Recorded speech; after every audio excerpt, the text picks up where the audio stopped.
일본 국회가 지난달 혐한 시위로 대표되는 헤이트 스피치를 억제하기 위한 법안을 통과시켰는데요. 일부 우익단체가 어제 법망을 교묘하게 피해서 편법 혐한 시위를 벌였습니다. 그러자 일본 시민들이 이들을 몸으로 막아서 시위를 저지했습니다. 도쿄 연결해서 이 소식 알아보겠습니다. 최명식 특파원. 네, 도쿄입니다. 먼저 어제 있었던 시위 소식부터 전해주시죠. 네, 어제 제일동포들이 많이 사는 가나가와현 가와사키시에서 우익단체가 혐한 시위를 벌였습니다. 이 단체는 그동안 가와사키시의 코리아타운을 중심으로 10여 차례에 걸쳐 혐한 시위를 벌이는 등 악명을 떨쳐왔습니다. 일본에서는 앞서 지난달 24일 차별을 조장하는 발언을 금지하는 헤이트 스피치 억제 법안이 국회를 통과해 지난 3일부터 시행에 들어갔습니다. 이런 탓에 우익단체는 기존에 사용하던 조센징을 쫓아내려는 등의 과격한 표현 대신에 한국인을 우회적으로 헐뜯는 팻말을 내세웠습니다. 하지만 이들의 행기는 10m도 채 가지 못했습니다. 혐한 시 중단을 외치는 수백 명의 시민에 둘러싸여 40분 만에 도망치듯 자진해산했습니다. 최 특파원, 혐한 네네. 시위 저지에는 시민들이 큰 역할을 했는데요. 수백 명이 참가했다고요? 네, 그렇습니다. 우익단체 혐한 시위는 어제 오전 11시에 시작됐습니다. 시위에 참가한 우익은 20명 정도였는데요. 이에 맞서 시위를 저지하기 위해 자발적으로 참가한 시민은 300여 명에 달했습니다. 시위 시작 한참 전인 이른 아침부터 시위 장소 주변에 모여들어 우익들을 압박했습니다.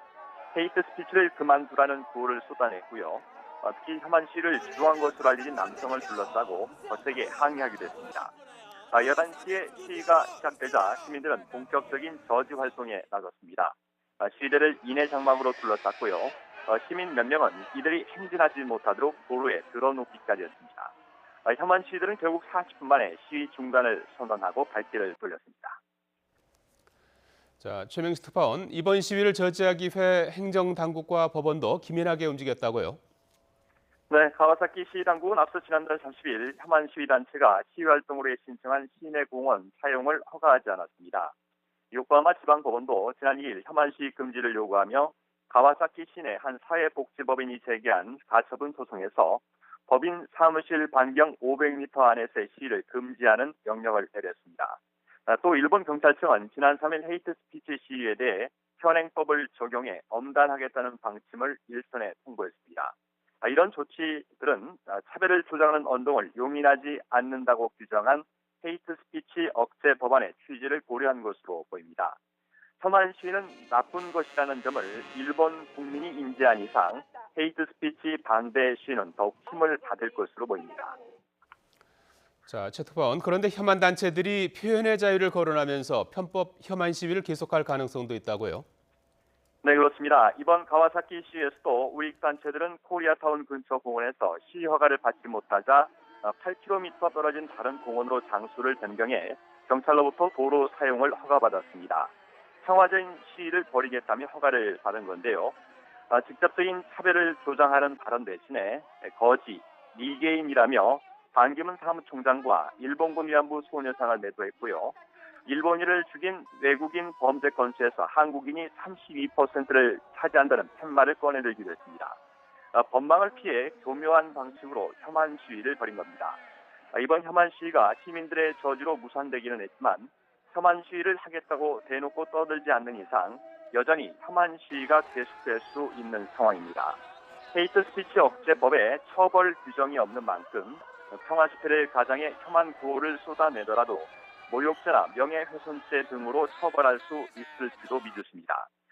결국은 지자체가 혐한 세력이 공공장소에서 시위를 벌이기 어렵게 만드는 조례를 제정하는 등 후속 조치들이 필요하다는 지적이 나오고 있습니다.